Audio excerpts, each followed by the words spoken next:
प्रायोजक हैं रोजगार डेवलपर्स। नमस्कार, स्वागत है आपका पल्स 24 न्यूज में। मैं हूं आपके साथ सुहानी बहुगुणा। उत्तराखंड के सीएम पुष्कर सिंह धामी ऋषिकेश दौरे पर रहे हैं, जहां सीएम ने ऋषिकेश में भारत रत्न डॉक्टर भीमराव अंबेडकर सम्मान सभा कार्यक्रम में प्रतिभाग किया। इस दौरान सीएम ने देवतुल्य जनता और बीजेपी कार्यकर्ताओं को संबोधित कर अपनी सरकार की उपलब्धियां गिनाई और प्रदेश में लागू किए गए कानूनों को लेकर भी जानकारी दी। देखिए रिपोर्ट। ऋषिकेश में भारत रत्न डॉक्टर भीमराव अंबेडकर सम्मान कार्यक्रम में सीएम धामी के पहुंचने पर भव्य स्वागत और अभिनंदन किया गया। इस दौरान जनता और कार्यकर्ताओं ने सीएम के पहुंचने पर काफी जोश दिखाया। इस दौरान सीएम धामी ने भी सभी कार्यकर्ताओं, पदाधिकारियों का स्वागत किया और पहलगाम हमले का जिक्र किया। सीएम ने कहा कि इस समय हमारे पूरे देश के अंदर शोक की लहर है और गुस्सा है। सीएम ने कहा कि धर्म पूछकर हत्या की गई, ये एक कायराना हरकत थी। देश के प्रधानमंत्री ने कहा कि किसी भी कीमत पर ऐसे राक्षसों को नहीं छोड़ा जाएगा। इसके साथ ही पहलगाम में जान गंवाने वाले सभी लोगों को सीएम ने श्रद्धांजलि अर्पित की। आप सभी भारतीय जनता पार्टी के समस्त पदाधिकारीगण, समस्त समर्पित कार्यकर्ताओं और आए हुए सभी महानुभावों का मैं आज इस कार्यक्रम में, समापन कार्यक्रम में हृदय से आप सबका स्वागत करता हूं, आप सबका अभिनंदन करता हूं। इसके साथ ही हम सबको पता है कि इस समय पूरा देश, हम सभी जानते हैं, इस समय पूरे देश के अंदर एक बहुत शोक की लहर है और बहुत देशवासियों के अंदर बहुत गुस्सा है कि ऐसी घटना पहलगाम काशीपुर में घटी है। निहत्थे हमारे पर्यटकों पर इस कायराना तरीके से और धर्म पूछकर इस प्रकार उनकी हत्या की गई है। सच में इसकी जितनी निंदा की जाए वो कम है। और जिस कायराना तरीके से की गई, जिस जिहादी तरीके से की गई, मैं उन सभी को जो इस हमले में हमारे बीच में नहीं रहे, जिनकी जान गई है, उन सभी को अपनी श्रद्धांजलि अर्पित करता हूं और उनके परिवारजनों को, जिनको असमय ये बड़ा कष्ट जिनके परिवार पर आया है, उनके सगे संबंधियों पर आया है, मैं भगवान से प्रार्थना करता हूं कि भगवान उनको इस समय में शक्ति प्रदान करे और दिवंगत आत्माओं को अपने श्री चरणों में स्थान दें। भाइयों बहनों, लेकिन हमारे प्रधानमंत्री जी का कल जिस प्रकार से देशवासियों को संबोधित करते हुए उन्होंने कहा कि किसी भी कीमत पर जहां भी ऐसे राक्षस, ऐसे अपराधी जहां भी छिपे होंगे, उनको बाहर निकालकर मारने का काम हमारे देश की सेना करेगी, हमारे देश का सुरक्षा तंत्र करेगा। किसी भी कीमत पर इन राक्षसों का खात्मा होना चाहिए, पूरा देश चाहता है। सीएम धामी ने कहा कि देश में आयोजित सम्मान अभियान बाबा साहेब के राष्ट्र निर्माण में दिए गए योगदान को स्मरण करने, उनके विचारों को जन जन तक पहुंचाने का माध्यम बना है। इसके साथ ही कहा कि हमारी विचारधारा सामाजिक समरसता, सांस्कृतिक चेतना और राष्ट्रीय एकता जैसे मूल्यों पर आधारित है। बाबा साहेब डॉक्टर भीमराव अंबेडकर का समर्पण जीवन समाज के शोषित, वंचित और उपेक्षित वर्गों को समाज की मुख्य धारा में शामिल करने और सामाजिक समरसता के लिए समर्पित रहा है। प्रधानमंत्री के नेतृत्व में सबका साथ और सबका विकास है। आजादी के बाद किसी प्रधानमंत्री ने सच्चे मन से दलितों, वंचितों को मुख्य धारा में लाने का काम किसी ने किया तो वो है प्रधानमंत्री मोदी। इस दौरान सीएम ने कहा कि प्रदेश में निःशुल्क 15 छात्रावासों, 5 आवासीय विद्यालयों और 3 ITI का संचालन किया जा रहा है।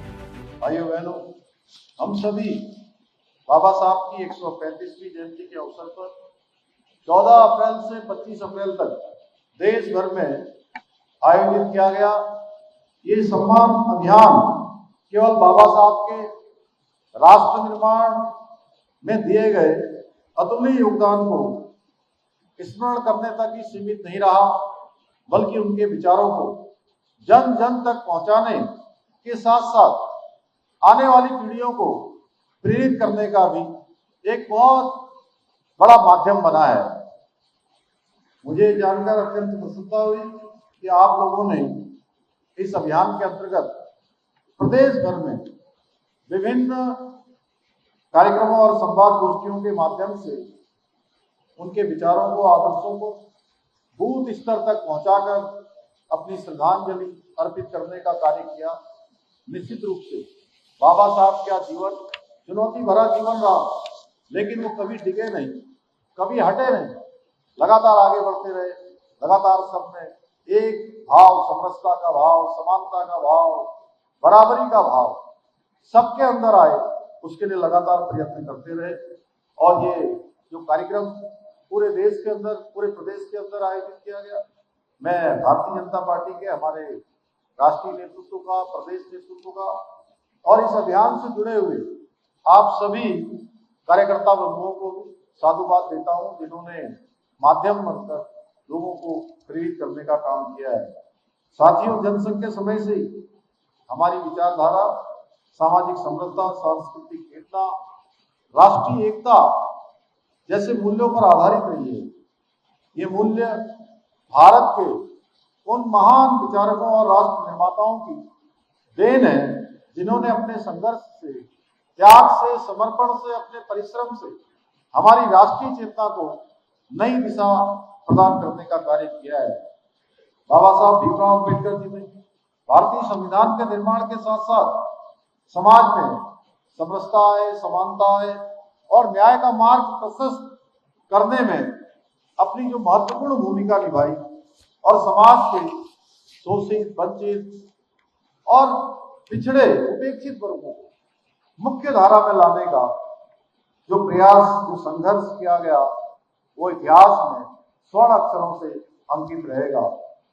आज आदरणीय प्रधानमंत्री श्री नरेंद्र मोदी जी के नेतृत्व में, चाहे पूर्व राष्ट्रपति रामनाथ कोविंद जी हों या वर्तमान समय में हमारे देश की प्रथम नागरिक राष्ट्रपति द्रौपदी मुर्मू जी हों, उनको सर्वोच्च संवैधानिक पद तक पहुंचाना, यह भी अंत्योदय के उस स्वप्न के साकार होने के समान है, जिसकी परिकल्पना बाबा साहब डॉक्टर भीमराव अम्बेडकर जी और अंत्योदय के सिद्धांत को हम सबको देने वाले पंडित दीनदयाल उपाध्याय जैसे विचारकों ने सोचा था।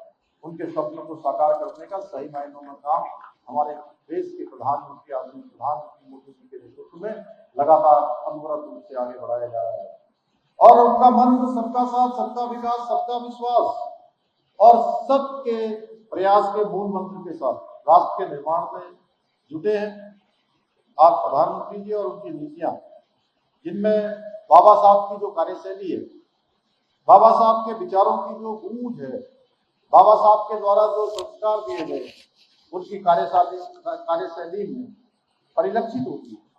हर व्यक्ति की एक कार्यशैली होती है और वो कार्यशैली हमारे प्रधानमंत्री जी के हर कामों में दिखाई देती है। चाहे वर्षों से चली आ रही बाबा साहब की जयंती को राष्ट्रीय अवकाश घोषित करना हो, या जिस दिन बाबा साहब ने देश को संविधान सौंपा था 26 नवंबर, उस दिन पूरे देश के अंदर संविधान दिवस मनाना हो, उसको राष्ट्रीय पर्व घोषित करना हो, यह ऐसा ऐतिहासिक निर्णय हो, या फिर बाबा साहब की स्मृतियों से जुड़े हुए सभी प्रमुख स्थलों को पंच तीर्थ के रूप में विकसित करने की पहल हो। इन सभी निर्णयों के माध्यम से आदरणीय प्रधानमंत्री श्री मोदी जी ने बाबा साहब को श्रद्धांजलि अर्पित करते हुए उनके विचारों और योगदानों को जन जन तक पहुंचाने का प्रयास किया है। आजादी के बाद अगर किसी प्रधानमंत्री ने सच में सच्चे मन से दलितों के लिए, वंचितों के लिए, शोषितों के लिए उनके उत्थान के लिए जो पीछे रह गए उनको आगे लाने का अगर किसी ने कार्य किया है, मुख्य धारा से जोड़ने का काम किया है, तो आदरणीय प्रधानमंत्री श्री नरेंद्र मोदी जी। आज जहां एक और प्रत्येक वर्ग अनुसूचित वर्ग के कल्याण के लिए देश के आम बजट में लगातार बढ़ोतरी की जा रही है, लगातार ये बजट बढ़ाया जा रहा है, उनके आर्थिक, शैक्षणिक और सामाजिक स्थिति को मजबूत करने के लिए और कई महत्वपूर्ण निर्णय लिए जा रहे हैं। देश में पहले से चले आ रहे दलित उत्पीड़न एक्ट जो 1989 को आदरणीय प्रधानमंत्री जी ने संशोधित करके और सख्त बनाया, जिससे दलितों को उनके विरुद्ध अपराधों में त्वरित रूप से न्याय सुनिश्चित हुआ, जल्दी से उनको न्याय मिलने लगा। यही नहीं, आज स्टैंड अप इंडिया हो, प्रधानमंत्री आवास योजना, उज्ज्वला योजना हो, गरीब कल्याण मुफ्त राशन की योजना हो, आयुष्मान भारत हो, हर घर से नल पहुंचाने या प्रधानमंत्री आवास की योजना, ऐसे अनेक योजनाएं गरीबों, शोषितों, वंचितों, आदिवासियों और दलितों को प्राथमिकता देते हुए उनका आज समग्र विकास सुनिश्चित किया जा रहा है। आदरणीय प्रधानमंत्री जी के मार्गदर्शन में हमारी सरकार उत्तराखंड में भी अनुसूचित समाज को और सशक्त बनाने के लिए, उनकी सहायता के लिए, उनको शिक्षित बनाने के लिए, आत्मनिर्भर बनाने के लिए हर संभव हर दिशा में प्रयास कर रही है। हमारी सरकार द्वारा अनुसूचित जाति और जनजाति के बच्चों के शैक्षिक उत्थान हेतु कक्षा 1 से लेकर 12वीं तक के बच्चों को छात्रवृत्ति प्रदान करने के साथ उनके लिए प्रदेश में निःशुल्क 15 छात्रावास, 3 आवासीय विद्यालयों, 3 ITI का संचालन किया जा रहा है। इसके साथ ही UPSC, SSC, नीट, IIT, जी और NDA सहित कई प्रतियोगी परीक्षाओं की तैयारी के लिए कोचिंग की निःशुल्क व्यवस्था भी की गई है। इस कार्य हेतु युवक युवतियों को प्रतिमाह छात्रवृत्ति भी प्रदान की जा रही है। इतना ही नहीं, हमारी सरकार अनुसूचित वर्ग के जो आवासहीन परिवार है उनको घर बनाने के लिए 1,20,000 रुपए की आर्थिक सहायता भी प्रदान कर रही है। जहां हम एक और जाति भेदभाव को समाप्त करने के लिए, सामाजिक समरसता को बढ़ावा देने के लिए अनुसूचित जाति के युवक या युवती से अंतर जातीय विवाह करने पर 50,000 रुपए की प्रोत्साहन राशि भी प्रदान कर रहे हैं। वहीं अनुसूचित जाति और जनजाति वर्ग के बेटियों को उनके विवाह हेतु 50,000 रुपए अनुदान राशि भी प्रदान की जा रही है। और यही नहीं, अभी हाल ही में हरिद्वार में 14 अप्रैल को बाबा साहब की जयंती के शुभ अवसर पर वहां के सभी हमारे 12 संगठन जो हमारे दलितों के बीच में, अनुसूचित वर्ग के बीच में काम करते हैं, उन सभी ने मिलकर एक अम्बेडकर महामंच के नाम से एक बड़ा कार्यक्रम किया था, जिसमें कई हजारों लोग वहां पर बाबा साहब की जयंती के अवसर पर, जो हमने प्रदेश के अंदर देश में सबसे पहले समान नागरिक संहिता का कानून लागू किया, उसके लिए हम सबका समर्थन करने के लिए, हम सबका प्रोत्साहन करने के लिए वो एकत्र हुए थे। तो उस दिन बाबा साहब की जयंती के अवसर पर हरिद्वार में बाबा साहब समरसता स्थल का निर्माण कराए जाने की भी घोषणा की गई थी। मुझे पूरा विश्वास है कि ये समरसता स्थल न केवल बाबा साहब के विचारों को, उनके दृष्टिकोण को जन जन तक पहुंचाने का कार्य करेगा, एक प्रभावी माध्यम बनेगा, बल्कि समाज में समरसता, समानता और सामाजिक न्याय के मूल्यों को और अधिक सशक्त बनाने में भी सहयोग होगा। साथियों, आदरणीय प्रधानमंत्री जी के मार्गदर्शन में राज्य में जो हमने समान नागरिक संहिता लागू की है, सच में ये बाबा साहब के सपनों को साकार करने का काम किसी ने किया है तो देवभूमि उत्तराखंड के लोगों ने किया, क्योंकि समान अधिकार और समान अवसर वाले भारत की परिकल्पना ये बाबा साहब ने की और उसको धरातल पर उतारने का काम हमारा ही राज्य ने किया है। क्योंकि बाबा साहब का मत था कि पूरे देश के अंदर रहने वाले सभी लोगों के लिए, चाहे वो किसी जाति का हो, किसी पंथ का हो, किसी धर्म का हो, किसी समुदाय का हो, सबके लिए एक समान कानून होना चाहिए। वे कहा करते थे कि जब तक सभी नागरिकों के लिए समान कानून नहीं होंगे तब तक समाज में असमानता और विभाजन बना रहेगा। इसलिए उन्होंने समान नागरिक संहिता को संविधान के अनुच्छेद 44 के अंतर्गत राज्य के जो नीति निर्देशक सिद्धांत थे उनमें सम्मिलित किया था। साथियों, इस समान अभियान के अंतर्गत, इस सम्मान अभियान के अंतर्गत आप सभी ने बाबा साहब के विचारों और राष्ट्र निर्माण में उनके किए गए योगदान को जन जन तक पहुंचाने का काम किया है। इसके लिए मैं पार्टी के सभी कार्यकर्ताओं को, जिन्होंने भी इस अभियान को आगे बढ़ाया, उन सभी को मैं साधुवाद देता हूं। लेकिन आज मैं आपसे एक महत्वपूर्ण आह्वान भी करना चाहता हूं। आप भली भांति जानते हैं, बाबा साहब जाति प्रथा की प्रखर विरोधी थे। उन्होंने जीवन भर सामाजिक समरसता के लिए, न्याय के लिए संघर्ष किया था। उस समय भले ही कुछ लोगों ने उनकी बातों को न समझा हो, लेकिन आज पूरा देश, पूरी दुनिया आज की परिस्थिति में हम उनके विचारों को पुनः चिंतन करने की आज हम सबको आवश्यकता है। आज सबको निश्चित रूप से हमारे अपने व्यवहार में, अपने कार्यों में बाबा साहब के विचारों को उतारने की बहुत आवश्यकता है। और कश्मीर के पहलगांव में हुआ आतंकी हमला सिर्फ हमारी राष्ट्रीय एकता पर हमला है, ना बल्कि इस घिनौनी वारदात के द्वारा हमें चुनौती दी गई है कि जब तक हम सभी एक नहीं होंगे तब तक ऐसी ताकतें हमको निशाना बनाती रहेंगी। अब समय आ गया है कि हम बाबा साहब के दिखाए गए मार्ग पर चलते हुए जाति, भाषा और क्षेत्र के भेदों को मिटाकर एक समरस समाज बनाएं, एक संगठित समाज बनाएं और एक सशक्त भारत का निर्माण करने में अपना योगदान करें। हर दृष्टि से, छोटी इकाई से लेकर बड़ी इकाई तक हम सब एक होकर निश्चित रूप से बाबा साहब के विचारों को आत्मसात करते हुए एक भारत श्रेष्ठ भारत का जो हमारा संकल्प हमारे प्रधानमंत्री मोदी जी ने दिया है, उसको साकार करने में अपना योगदान दें। साथ ही आप सभी इस सच्चाई को भी जन जन तक पहुंचाएं कि किस प्रकार से जिस कांग्रेस ने देश के अंदर लंबे समय तक शासन किया, लंबे समय तक हुकूमत की, किस प्रकार कांग्रेस और उसके सहयोगी दलों ने सिर्फ और सिर्फ अपने वोट बैंक की राजनीति की और हमारे समाज को जाति, धर्म और क्षेत्र के नाम पर लगातार बांटने का प्रयास किया है। और उनका इस षड्यंत्र आज भी जारी है। उनके इस षड्यंत्र को विफल करने का भी आज हम सबको यहाँ से संकल्प लेकर जाना होगा। इन सभी लोगों की ये विभाजनकारी राजनीति न केवल सामाजिक समरसता को चोट पहुंचा रही है, बल्कि भारत के भविष्य को भी संकट में डालने का काम कर रही है। साथियों, हमारी सरकार बाबा साहब के आदर्शों पर चलकर समाज के अंतिम छोर में खड़े हुए व्यक्ति तक विकास की धारा पहुंचाने के लिए प्रयासरत है। उसके लिए अनेक नवाचार किए जा रहे हैं, अनेक योजनाओं का काम किया जा रहा है। आज ही यहाँ ऋषिकेश शहर में, जहाँ ऋषिकेश को जाम से मुक्ति दिलाने के लिए यहाँ पर एक बहुमंजिला पार्किंग का हम लोगों ने शिलान्यास किया है। वहीं यहाँ का जो कार्यालय भवन है, वो कार्यालय भवन का भी शिलान्यास किया है।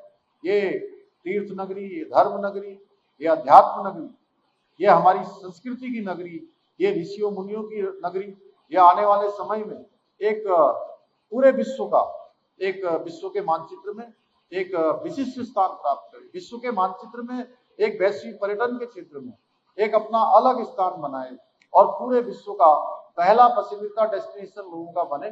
उसके लिए हमारी सरकार का प्रयास है। उसके लिए हमने आज अनेक योजनाएं, आइकॉनिक सिटी का भी 100 करोड़ रुपए से भी अधिक की लागत से बनने वाला जो हमारा राफ्टिंग स्टेशन है, उसका भी शिलान्यास किया। निकट भविष्य में हम यहाँ पर ऋषिकेश में गंगा कॉरिडोर बना रहे हैं, हरिद्वार में गंगा कॉरिडोर बना रहे हैं, शारदा कॉरिडोर बना रहे हैं। ऐसे अनेक कामों को हम आगे बढ़ा रहे हैं।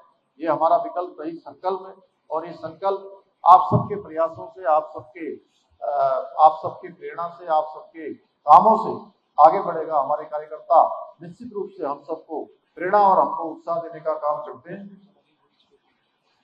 और यहाँ पर हमारे विधायक जी ने आज 12-13 जो यहाँ के प्रमुख काम थे, उन कामों के बारे में भी मुझे कहा। उनकी भी आज मैंने यहाँ घोषणा की है। उन सबको भी आगे बढ़ाया जाएगा। मुझे पूरा विश्वास है कि भाजपा का प्रत्येक कार्यकर्ता उन्हीं सिद्धांतों का अनुसरण करते हुए उत्तराखंड को सर्वश्रेष्ठ राज्य बनाने के जो हमारा संकल्प है, उस संकल्प को पूरा करने में निरंतर समर्पित भाव से इसी प्रकार से काम करता रहेगा। इसी विश्वास के साथ मैं पुनः भारत रत्न डॉक्टर बाबा साहब डॉक्टर भीमराव अम्बेडकर जी को नमन करते हुए और आप सबका धन्यवाद करते हुए मैं अपनी बात समाप्त करता हूँ। बहुत बहुत धन्यवाद। सीएम ने कार्यक्रम के दौरान जहां सबसे पहले पहलगाम हमले की निंदा की और राक्षसों को कड़ा दंड देने की बात कही, तो वहीं दूसरी तरफ सीएम ने प्रदेश को और आगे ले जाने का जिक्र किया, क्योंकि बीजेपी सरकार में सबका साथ सबका विकास में जोर दिया जाता है। क्योंकि प्रधानमंत्री मोदी हो या हमारे प्रदेश के सीएम, दोनों ने ही पिछड़े वर्गों को मुख्य धारा से जोड़कर विकास को गति देने का काम किया। इसी के साथ देश को विकसित भारत और राज्य को विकसित उत्तराखंड बनाने का सपना भी जल्द ही साकार होगा। इसी के साथ ये कार्यक्रम यही संपन्न होता है। देश और दुनिया की बाकी तमाम खबरों के लिए आप देखते रहें पल्स 24 न्यूज। नमस्कार। इस प्रोग्राम के प्रायोजक थे रोजगार डेवलपर्स।